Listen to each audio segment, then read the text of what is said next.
Hello, everybody. I just want to say before Joel Christensen arrives, this is one of my favorite books. It's called The Many-Minded Man by Joel Christensen, The Odyssey, Psychology, and the Therapy of Epic. And we will be discussing that a little bit. And also his newest book, Why Odysseus, Survivor, Scoundrel, Antihero. Hello, everybody, and welcome to Storytelling, Philosophy, and Reception. And today we have Joel Christensen. Joel Christensen is professor of classics at the City University, New York Graduate Center, where he also serves as provost and senior vice president for academic affairs. Previously, Joel taught at University of Texas, San Antonio, and Brandeis University.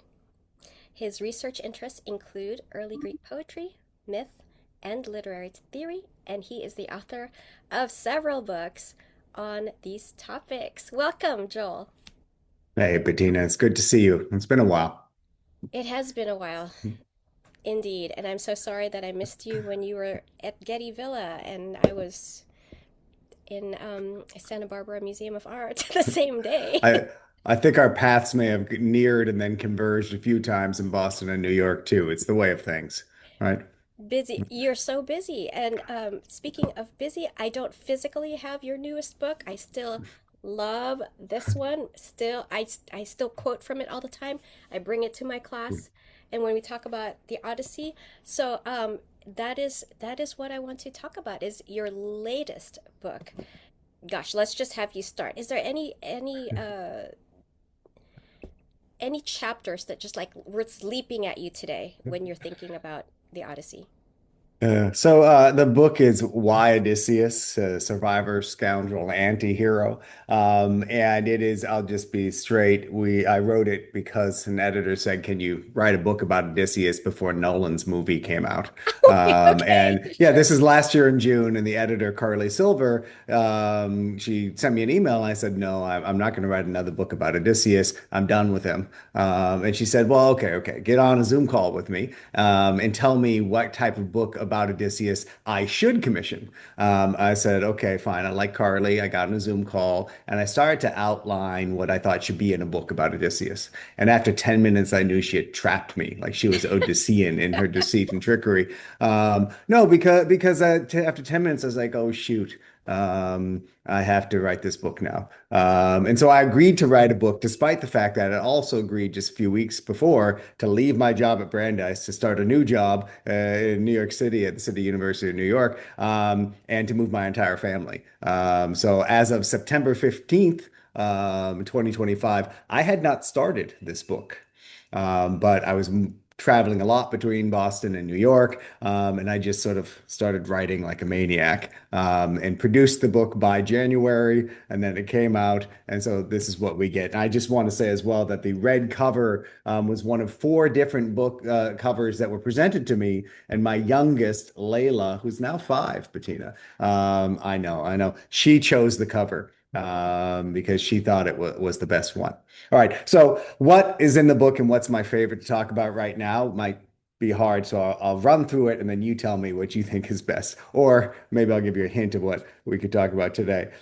So, it starts out by talking about the difference between Odysseus as a cultural figure, as sort of a phenomenon who is adapt to different narrative traditions, and the Odyssey. And really make the distinction that just because we see Odysseus or Ulysses in all these places doesn't mean that we're seeing adaptations of Homer's Odyssey, but instead we should understand Homer's Odyssey as an adaptation and reception of a conventional figure. And then when thinking about what keeps appealing to us about Odysseus over time, we should go back to that distinction. Is this engagement with Homer's Odysseus? Is an engagement with a broader cultural phenomenon? And what really started me thinking in this direction was the significant rise in concern and engagement with the Odyssey over the past 100 years or so. In the history of Homeric scholarship and really of the classics, the Iliad's far better represented. There are many more manuscripts. They're of higher quality. We have more fragments of the Iliad. We have more literary, I think, allusions to the Iliad in the past.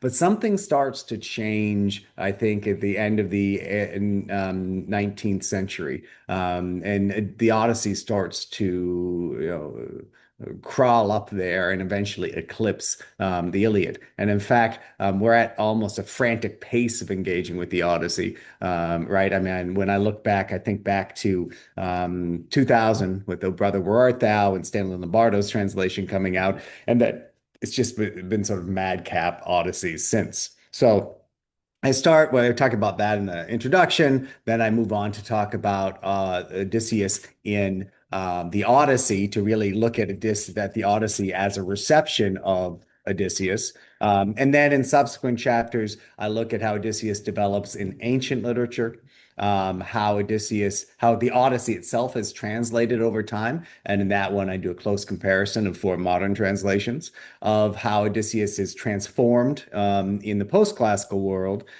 going pretty much from Shakespeare through to about World War One, and then expanding the circle to include adaptations, so sort of retellings of Odysseus in movies and songs, which you may be interested in, and then reinterpretations and looking at the figure of Odysseus as what we call an anti-hero now, really being sort of the real instantiation of what a Greek hero is.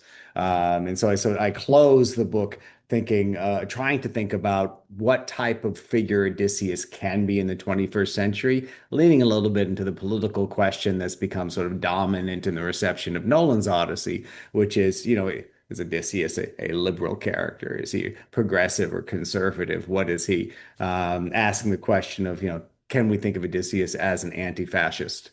And sort of closing with some anecdotes of Odysseus and the Odyssey being retold during the Holocaust during World War II. So that's the arc of the book. I think that it is a weird hodgepodge of things because you can't tell the full story of Odysseus over time. There's so much. But I think it's one of the more sustained discussions of the challenges of translating Homer in the middle. And it adds to some regular scholarly or some great scholarly books on the topic. So Stanford's The Ulysses theme is probably the most famous one, but he really ends with Joyce and has no interest in popular culture. And then Montiglio's book about Odysseus and philosophy is also really good, but again doesn't really get outside of the cultural bubble of sort of literature and philosophy. Your preface alone was great because then I was like, now I'm gonna have to read the latest books that you mentioned. There, there are a That lot of them. I mean, and I mean, really, like that sound really great. Like Erica yeah, Stevenson's book, I'm like, I saw yeah. it. Do I I have saw it that one many here? times, and I still hadn't gotten Yeah. around to getting a copy or reading it. And the Well, Odyssey book, for instance, it's and almost too much. so Yeah. much, so much.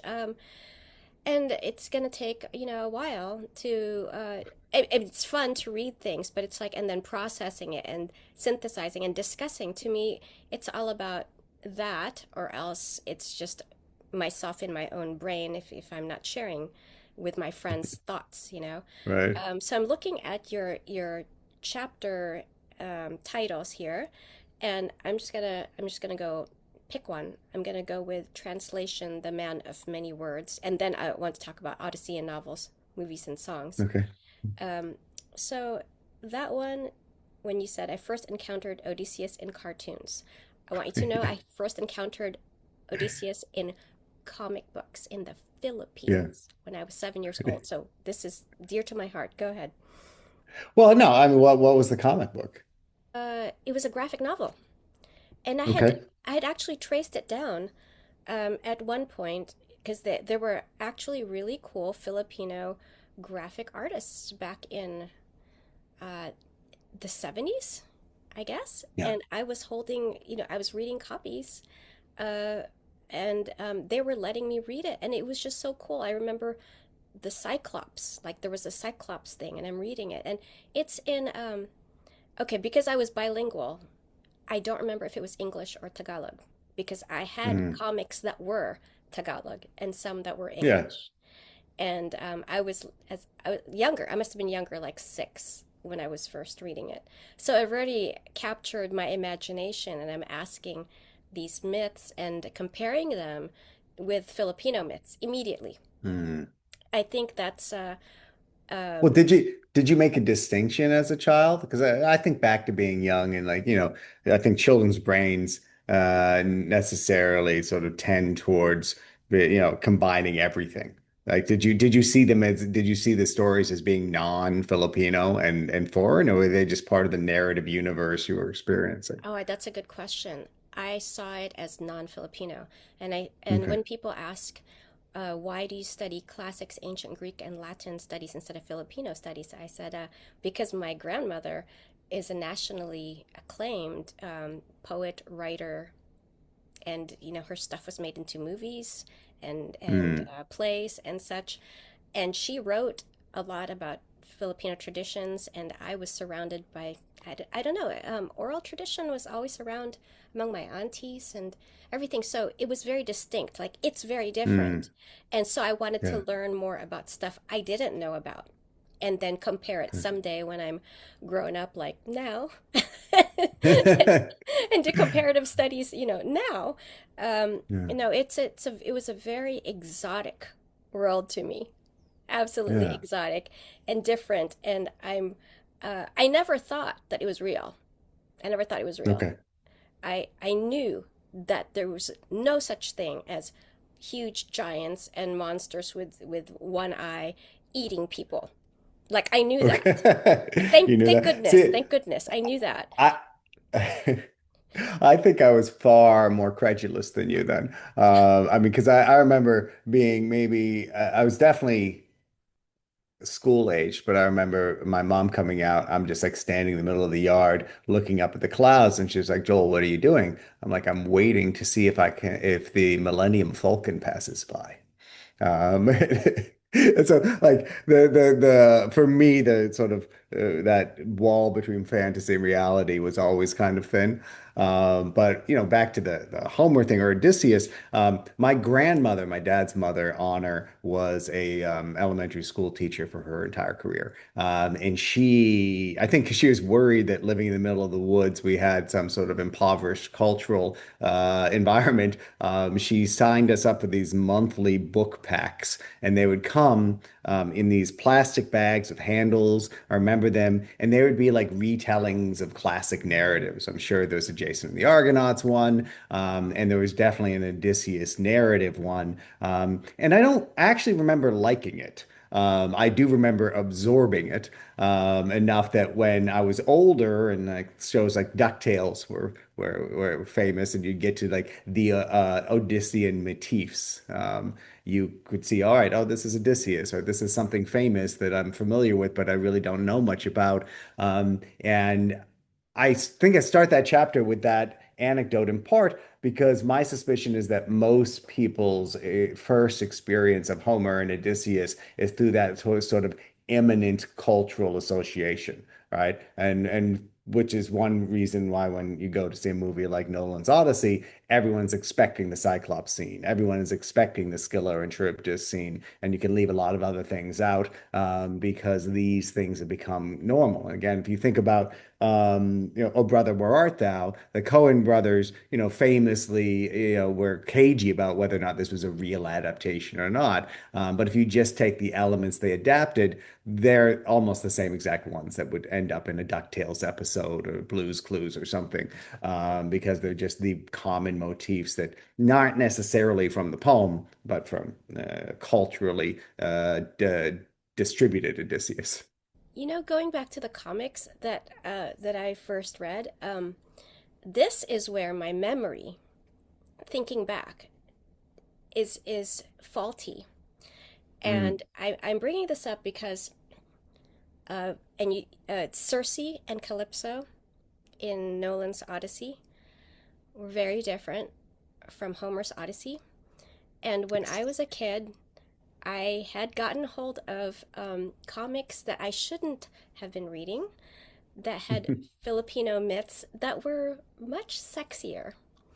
And and they had there were tales of women in caves and mountains, and these were goddesses. Yeah, Okay, yeah, yeah. and so I Well, and we I just, I mean, yeah, for everybody involved, like, right, right. Women by the sea with caves are metaphors. really, Joel, do you think so? Oh, geez. Wait, I'm sorry, I interrupted your story. You didn't get to the end there. What? So you're saying you learned about the birds and bees from mythical From comic an early, books? actually, I read about the bird. I learned about the birds and the bees earlier when I was 5 from the Bible because I had the Old Testament. I'm so sorry. I'm I had sorry. the Old Testament, and I couldn't believe my parents were letting me read smut. Anyway, so but it wasn't graphic. Whereas I was looking at graphic novels, Yeah, you know, yeah, uh, and I don't remember. This is where my memory's faulty. I don't remember if in the Odyssey comic that I was reading, if there was a chapter on Calypso and Circe. But I yeah. distinctly remember in flashbacks when I would think of Circe and Calypso, I'm thinking of the Filipino myths of the women in the cave. So, there's a special cultural syncretism going on in your brain, right? Yes, Producing a unique type of Calypso and Circe engaged in a non-unique type of cave sex. right, which was absent in Nolan's Odyssey. Uh, So and I mean, there have been a few reviews that have noted how like nobody in that Odyssey seems to have any sexual desire. It is well, now Penelope strange. and Odysseus in the flashbacks definitely were into each other. Yeah, but they're like buddies at No, the end, no, there was one scene. right? Did you forget? The baby was there. They were in the bedroom, and they were when Well, they were that's saying where Telemachus's trauma comes from, is he was awake. No, no. I mean, look, I think we don't need to talk too much about Nolan's Odyssey. I want to get back to your comics and your next reading of the Odyssey. But I think that it's worth saying that those omissions are part of making Damon's Odysseus into a wife guy, right?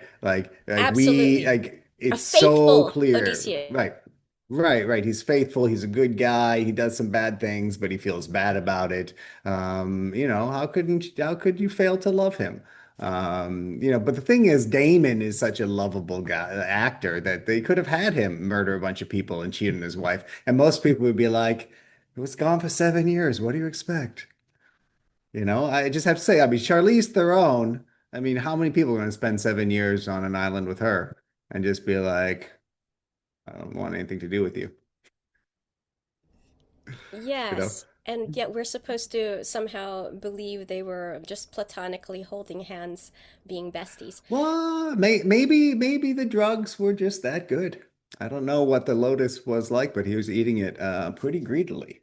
Um, I would love that lotus. That looks delicious. I was you thinking know, there's sort you could make versions in a party for sure. I love baking and I oh love cooking, jeez. and it's well you could eat each each Okay. one is a bread. It's I'm in the other California. goddess. It's the other goddess who's drugging her guests, Bettina. Come on. There is that, but it was really cool that they had both goddesses drugging their guests, which was interesting. Right. And you know No, it who they was left out drugging her guests was Helen, who Helen. was She in should have been actually drugging her. book Yeah, four. yeah. Yeah. No. So, but on that, I mean, wait, I got lost. What were we talking about?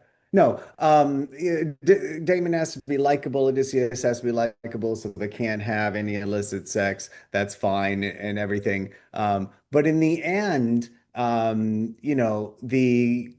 the lotus eating scene troubled me more than that, because it didn't allow for complicated contemplation about his identity and memory. And that's, I think, one of the things that I was hoping for in Nolan's movie was that the contemplation of how memory creates identity would be a stronger thread, because first movie that I really enjoyed that he did was Memento. And I remember being angry way back in 2001 or whatever that it didn't get the best screenplay of the year and Gladiator did. I've always been a hater of the Gladiator. And then of course Inception plays with memory as well and rewriting and all of that and manipulating it. And so that aspect not being a significant part of this movie was disappointing. But again, that's mainly because I'm thinking about Homer's Odyssey and not Nolan's. But let's go back. I mean, I want to go back. So after the comics that gave you more information than you needed to know about the world at a young age, when was the next time you got to the Odyssey? Well, like you, as in your chapter, you were saying that you got reintroduced like high school and you weren't into it at all. Um, I, as an English major or wannabe English major and psychology major, which is, I'm gonna have to keep bringing up this book, speaking of identity, The Odyssey, Psychology, and the Therapy of Epic, Well, very well, if you're going dear, to dear to plug the my heart. book, also plug that it's now open access. Oh, oh, When great. I first did the contract years ago, I chose to do it with Cornell in part because they were going to embargo for a few years and then make it free. So you can find it, you can download it for free on Amazon or the Cornell site, or actually you can go to CUNY Academic Commons. And so anybody can have it. Anyway, you're an English major, you're into psychology, you get back to the Yes, Odyssey, and yes, yes. Okay, because in high school, we're discussing it, um, and as an English lit major, like you're supposed to know certain things. hmm, My teachers had said the Bible, Shakespeare, and Homer. You got to know those to be. okay. Those are the basic. To Like all of Shakespeare? I mean I remember like I have my You have the My Shakespeare. Riverside? Yeah, like yeah, I was making like I was trying to make it thick, but like the yeah, the all the Shakespeare summaries, not Cliff Notes, but like the summaries, and then yeah, and the several volumes of them, and I took them seriously. I also kind of thought that I should know some opera stuff as well, the great stories of the operas, which is cool. Um, so I got to know, reacquaint myself with the Iliad and Odyssey stuff in high school. But the way that the brain processes it in high school is still different because you lock on to, at least I did. I locked onto things that meant something to me at the time and forgot Mhm. everything else. Okay, and and I think back in high school, I was locking in on the gosh darn this guy's so unfaithful part, really. And Did you have a bad high school boyfriend? I had several, uh, and I did not choose well, but um, I loved the women in Yeah. the Odyssey. I fell in love with them in the Odyssey, and I was also like starting to do songwriting in English, back then, and I thought I'm gonna Mm. someday write um, music for these women, and I did not know that many years later I would in fact be writing them in ancient Greek, taking the text and putting I music mean, to that. I, I think few people in high school would imagine that that would be their future, right? For sure. And I So and I want to get right to that. But before we leave, I mean, I agree with you. The women are striking in the Odyssey and Homer's Odyssey, and I think that is another one of the things that don't work so well in Nolan's Odyssey. Is that you don't get Queen Arete, lose the catalog of heroines. You have a very different Circe and Calypso, and I think even though Hathaway does a great job with her Penelope. I don't think her character is quite coherent. Like when she gets upset that Telemachus might be king, and she's like, I've been sitting on the throne for all these years. It's just not Penelope to my mind. and Um, especially not Helen of Sparta. I mean, Lupita oh is such a no. gorgeous woman, and I wanted her to be the Helen of Homer's Odyssey. And I was gonna be like, oh my God, she's gonna be Yeah. fantastic. She's gonna No, be the I mean, because queen. Homer's Helen is still like she's charming, she's in control, and Nolan made the choice to have his Helen mutilated, which is something I'm going to never understand. I don't think there's any, the explanation like, oh, that's characterizing Menelaus and what happened afterwards. I just think it's a bad decision. It was the Right. strangest decision. She's supposed to be so venerated, so desired, and the whole when people ask who's your favorite character in the Odyssey, one of the first characters that pop up in my head is, oh, Menelaus. I always liked Menelaus in the Iliad and the Odyssey because he was always such a good husband, and he was though. He like No, no, no, he no.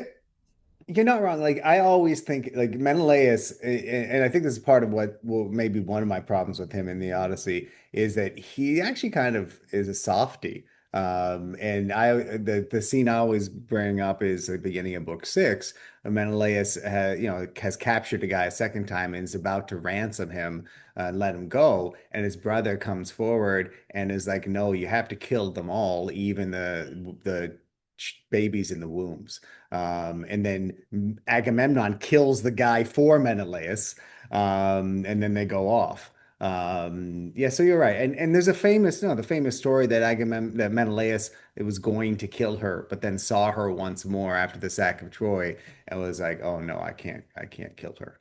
I Right? We don't yeah, have and base that's images not in the showing it. Odyssey or the Iliad. No, no, no. It's in a tragedy someplace where I don't know which tragedy that was mentioned in, Yeah. but I loved how in in Homer's Odyssey there's the adventure that of Menelaus and Helen. It's like a second honeymoon. Yeah. Coming from Troy, it's like, let's go see the world, honey. And they go to Egypt and other places. And in Egypt, she learned medicines, which is like, Yep. which is why she's able to, to to give herbs. I don't want to say drug them. Give I'm pretty herbs. sure it sounds like it's an opiate. The Yeah, Nepenthe, right? It's pretty strong stuff. She's not just giving them like a high octane THC there, right? right, I mean, right. she is But it's knocking to them help out. them. It's to help them. Yeah. She was trying to help them out. And then she's so interesting in somewhere along the way she learned prophecy, which Mhm. was not in the Iliad. So it must have happened in Egypt. I was having a conversation with Annalise, the archaeologist, Mm. yesterday, how Siwa is the place to learn prophecy. And in book 15, and that's the one that I decided to write the song about, Helen of Sparta. Yeah. Here's Telemachus asking everybody, pleading, do you know anything that happened to my dad? Do you know anything? Have you seen anything? And in book 15, there's this remarkable moment when there's birds come and they ask Menelaus, do you know what that means? And Helen steps in and tells Telemachus, this Yeah. is the prophecy. I'm going to tell you that the gods told me, right now looking at this, that your father is coming home and might already be home to avenge. Like, oh my gosh, Mm. she gave the She's answer. She gave the well, answer. I think part of that is that she's close to the gods, right? She has a special relationship to them. She has access, but I think it also has this sort of ending, the scene that opens with Helen when she's the one who first recognizes Telemachus. Right. And that's like women in the Odyssey have the power to see things that men don't, which in a way I think anticipates and also supports modern feminist standpoint theory, right? The basic argument that when you're, lower in the power structure and hierarchy, you have to be smarter. You have to figure out how to read the minds and perspectives of those who are in power over you. And so that's one thing. Like Penelope too reads people in clothing. Arete does. When Odysseus comes back disguised in a cloak from their household. I mean, the women in the Odyssey are just smart, which is part of the reason why Nolan's Odyssey is sort of like disappointing for that. Right? The whole controversy beforehand, oh, the casting of the movie's going to be so progressive. But in the end, it's really not. Like its structures and its themes are pretty regular. We'll just call it regular, not conservative or progressive. But you brought up the songs before the music making. You before we talked today, I listened to a couple of your songs, and it's I think one bold to sing in ancient Greek. But at the same time, you put together music that I'll call trans-temporal, right? Because it's not reconstruction of ancient Greek music, right? But it's also not modern music. In my book, Why Odysseus, I talk not about reconstruction, but about the reception of Odysseus in various types of music. A little bit about opera. I'm not a big opera fan. I talk about Joe Goodkin stuff with music. But I'm really interested in how your engagement with writing songs, lyric songs based on using epic words, has changed your engagement with Homer. When I when I'm looking for archetypes in my head that I'm trying to give my voice to, and I try to there are two things that are going on that I do want to give lyrics, music, put Mm, lyrics to music, whether it's my lyrics or somebody else's lyrics. And I'm not interested so much in my lyrics. I know that sounds weird because, I spend all this time like making poetry, and I've made a few into songs, especially in college. I was in a band, and so there my poetry, my own myths that I've been working on and shelving over there that you read a little and helped me out with. yeah. There's that. So I'm more interested in like their words and how do I feel about those words today, and how Mm. does that work with me today, and my own thoughts and feelings. Like, this is me. Oh my gosh, I wonder how Penelope would have thought of that or something. I like my brain sits there and going, is there anybody I know in the ancient world, mythologically, who would have felt the way that I'm feeling now? And so I think, oh, Mm. yes, I'm feeling sad about these things. That reminds me of Penelope. Let's go take a look at what Penelope said and how she felt when she was depressed. So I love the way you describe it there because one of the things I talk about in the book and is about Sappho, and how Sappho's Fragment 31 gives us an insight into the way I think a lot of creative production and reception works. So if people are listening and they don't remember Fragment 31, it's the one that starts at, some people say the most beautiful thing on the dark earth is, Oh, you're right? you're calling it 31. Okay, I call it Yeah. 16. So Okay. Yeah. that's the one I actually wrote a song. Uh, Yeah, I know, yeah, but yeah. like what's powerful about this, and what you know probably better than I do, is how it moves between the speaker, the singer, and the tale back and forth, and it creates. So earlier you said, when you were in high school engaging with Homer, what got you into the Odyssey was you found some join between your life and the poem. Right? It pulled it in. And, one of the things I talk about in the book you referenced earlier, The Many-Minded Man, is that this is a cognitive model of reading. It's a blending model that we get in Mark Turner's The Literary Mind. It says, look, when Bettina and Joel read the Odyssey, they don't read the same thing. Right? Because what unfolds in our minds is a combination of the script that we're reading for meaning and our life experience that puts together a narrative that ends up braiding together the other things. And what I think is amazing about Sappho's poem, some people say the most beautiful thing you love, is that she actually does that because she says, no, I think the most beautiful thing on this dark earth is whatever you love. And then she moves to an example to prove that, which is Helen leaving everything for Paris. And then she says, and this is what made me think of it, this reminds me of absent Anactoria, right? And that moving from the story to the self and back and forth and understanding too in conversation is, I think, what is most important, not just about reading and like what you and I are doing now, but what you do as an artist in your music.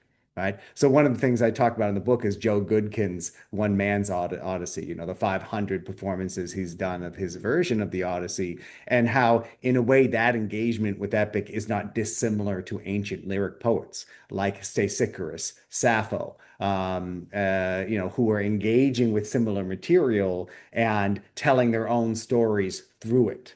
The one thing I would change in that, this is where I want to hear more from you, is I actually think that there are plenty of lyric poets doing their thing before the Homeric texts that we have were set down in writing, and that Homer is also responding to lyric poetry. And so when it comes to the music of epic, one of the questions I had for you is when you imagine the performance of ancient epic, do you think that repeated formulas had similar melodies? Like when you said something like from the Odyssey, Sfeteresen Atastaliesin, because of their own recklessness, do you think it would be the same tune each time? Would it strengthen it? Or do you think it had a more free flow melody the way that you create with the songs that you shared? I mean, the one about Helen, the one about Circe, the one Sing to Me Muse. When you go to that, are you trying? I know you're doing modern melody work, but do you think you're also reimagining ancient performance? Uh, I was talking to Maria Pretzler, I think, about this, how um, I was interested in how women um, probably sang the Odyssey in ancient times. And we were talking about how um, they must have had instruments around because let's say that the kids were learning. I mean, by classical education time, they're learning music. The kids were, Hmm. and who's taking care of the musical instruments? Is it their dads? No. Is is it the Yeah. kids? No. Yeah. So, mom, can you get my stuff together before? Because I got to go to my teacher. Oh, here, honey. Yeah, here's your lyre. She What, must have. Yeah. yeah, I love that because it's embedded in like the daily life that you and I have lived that too many classical scholars haven't actually gotten their hands dirty in. But I'd also add to that, Andromache Karanika's book about women's voices and a more Yes. recent one about women's songs traditions is another reason why I get really frustrated thinking about what was taken out of the Odyssey by Nolan because genealogical poetry and other women's song traditions are not reflected in the movie The Odyssey, right? And so in addition to like being moms, right, ancient women also had work songs of their own. They had genealogical traditions of their own that used dactylic hexameter. And so I guess expanding on that, I don't think we have any evidence for women rhapsodes performing Homer. But can you imagine a world in which that was impossible? During the Hellenic Age, um, there's there were itinerant women musicians. Not a lot of them, but they were, and they were performing in festivals and such. Hmm. Um, but what we didn't get is, and that's actually part of my research, um, and Angela Chinali's research mostly is what I'm drawing on. The Hmm. thing is that I would like to know more what it is that they sang rather than the fact that they sang. So we're Okay. thinking that So they is a question of did they sing just sort of genres coded for women, or were they engaged in sort of many different types of genres? right. It Okay. seems to at some place I'm gonna have to read this that there were epics being resung. But what exactly does that mean being resung? Is it more like as in the way Sappho uh, Hmm. retold? Is it more of a retelling rather than re-singing exactly that? When you're asking like, were the do I think that the same tunes? Because they could have been. And once Hmm. you sing a song your way, uh, it might or might not even be recognizable to a lot of people. I think of Yeah. you light up my life into Alanis Morissette's Uninvited, and I bring that up. People go, "Oh my gosh, it is the same song." I go, "It is," but because the Right. words are different and the way it's presented is different, you don't recognize the tune anymore. But I'm thinking even the tunes and oral tradition means tunes are passed down. Tunes must have been reused over and over Well, again. I because mean, yeah, intervals are used over and over again. yeah, I mean, because we do have some evidence about people complaining about Euripides' new music and like the melodies being different. On the other hand, when we look at like choral odes, right, they will repeat the same rhythmic patterns, which I think implies there's probably similar tonal patterns, but they don't repeat the words. And so, but back to women performing Homer, because I think that's part of because that may be your transgression because I think about because we know there are epic poets who are women like Irina. We don't have a lot of evidence for them, but they existed. And if we believe like that the rhapsodes of the Homeridae were a clan, right? A guild plus clan that specialized in this. I mean, we have analogies for families supporting song traditions throughout the world. And so it seems to me that if you have communities that are built around the production and preservation of song, then there's no way the women aren't involved in that, right? It would just be bizarre otherwise. It may just be that sociological distinction of like men doing things in the outside and women doing things at the in the inside, right? Like a chef tends to be men, but like we socialize women cooking in the home. So maybe they were the master singers, teaching everybody and then sending them out into the world. So here's a big question. The muses in Yep. any literature that I can Ladies. think of, and anyone that everybody has any classes can tell me, nowhere does a muse ever play an instrument. Nowhere. Mm, And yet, the images of muses are holding lyres. And a few, arguably, are like in the National Archaeological Museum of Athens. She's holding a lute, if that is a mm, muse. Heavy, heavy on the muse in quotes thing. Apollo's the only one among the male gods who holds a lyre, but the muses are holding lyres. Why? mm. Is it because women are just usually holding something, whether it's weaving or something, and You can so just take out the lyre and put it in a water jar, right? And right, just like a so water interchangeable. jar, clothing. Here's your laundry, honey. The loom. But when you think of music, music. Here's a lyre. Uh, is it is the reason why it's not written in literature? It's because it's so obvious that of course they're singing all the time. Who sings without an instrument? Surely there's an instrument. Is it because it's just that obvious? I was combing through Andromache Karanika's women at work, and there was no mention whatsoever of an instrument, a woman holding an instrument in there, Mm, and it's sad. And when she talked about how there's even a sculpture, I looked at either whether it's in the British Museum or at the Louvre, where there's women working and there's a man who's playing the aulos to get them working, and it's like okay, but so there's music and there's women working, but there's no women holding an instrument while they're working, and again, well, you can't work while holding an you instrument. can't. So, but can there be? But the guy's the one like leading them on. Is there ever a time when a woman is like the one playing the aulos or playing a lyre to, Mm. I mean, there's so many questions about are all these depictions that people insist are muses? Are they muses or are they women actually playing the lyre? There's No, these are great questions to ask because it goes back to, one of the things that, my friend Justin and Arft and I talk about is sort of the final frontier for Homeric studies is figuring out how to reimagine pluralistic audiences. Like, how do we imagine the responses of audiences who've been lost to time? Like, how did women respond to Homer? How did children, how did enslaved people, how did people barely know Greek respond to Homer? But you are positing or now making me think about pluralistic authorship on the other side. Like we tend to think of the Homeridae and the poets as sort of just being almost interchangeable different figures.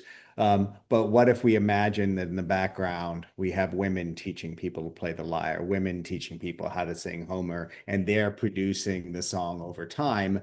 I think that makes the complicated interpretation of epic make more sense, but it also makes our job a little harder. Right? I know you have to leave soon, Joel, because you Right. have another meeting. So um, thank you so much Yeah. for this. I wish we had more time to continue the Well, conversation. after you've made your rounds and heard the better things that lots of other people have to say, you can come back and we can talk more Odyssey and music. Okay? That would be really awesome. Thank you so That'd much be great. Yeah.